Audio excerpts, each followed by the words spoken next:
guys, it's Leah and welcome back to my channel. So of course, yesterday I went and saw Deadpool opening night on Thursday.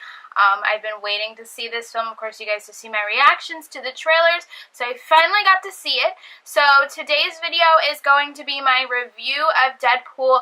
I decided not to split it into non-spoiler and spoiler, so if you guys have not seen it yet, this will spoil a few things in it. Obviously, I don't spoil any major plot points, but I do talk about a lot of things in the film.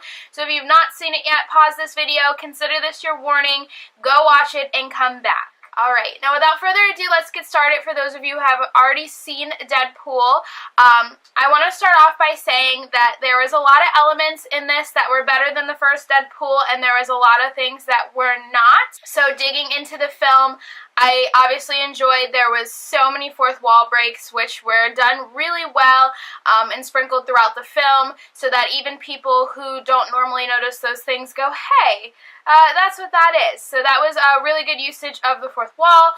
I also think that Domino is freaking amazing. I am usually not one for female characters, not for any, I don't know why, just I don't draw to them as much as I do some of the other characters in comic films and things like that. But Domino she kicked butt, to put it that way. She was super awesome. She turned her fake superpower into something that really worked. She had her own action scenes and everything that I think that were written and directed really well.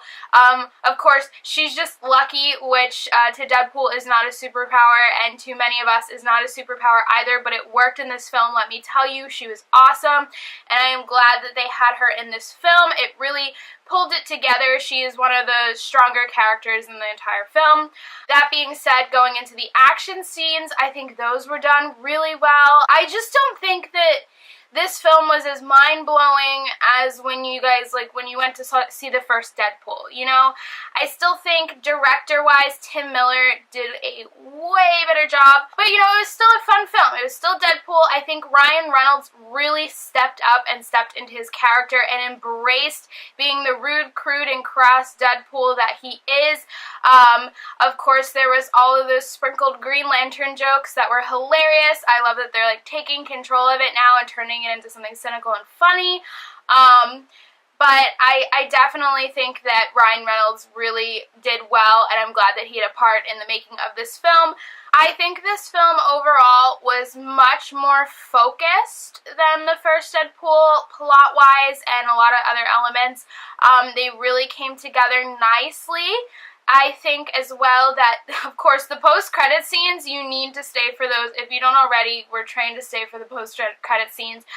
But these ones were actually one of the best post-credit scenes that I've seen in a while. I'm not going to spoil them in case you still have not clicked off this video, but they were actually really funny. I'll be doing an Easter egg video. I'll probably talk about them in there. And it got surprisingly emotional towards the end of the film.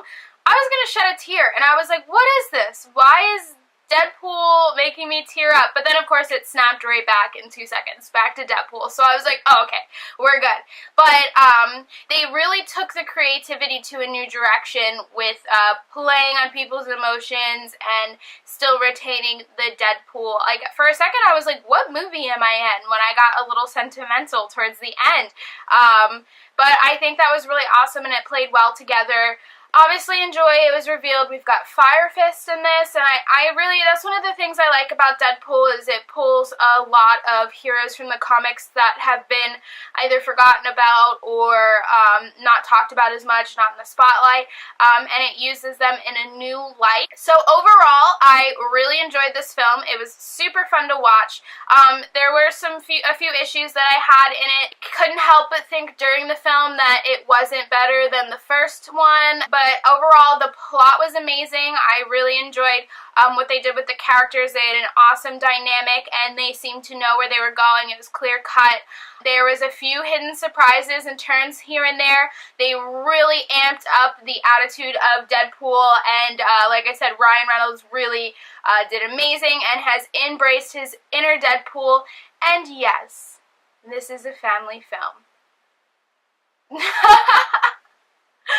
Oh my god. Well, that's it for today's video, guys. Make sure to leave this a thumbs up. Go watch Deadpool. I didn't really do too many spoilers. I might do another one. Well, I'm going to do an Easter egg video for Monday. But make sure you guys subscribe for more content. Leave some comments down below, some of the things that you want to talk about for Deadpool. Overall, it was a really fun film. I really enjoyed seeing it. Can't wait to get it when it comes out on Blu-ray. And I will see you guys next time. Bye, guys.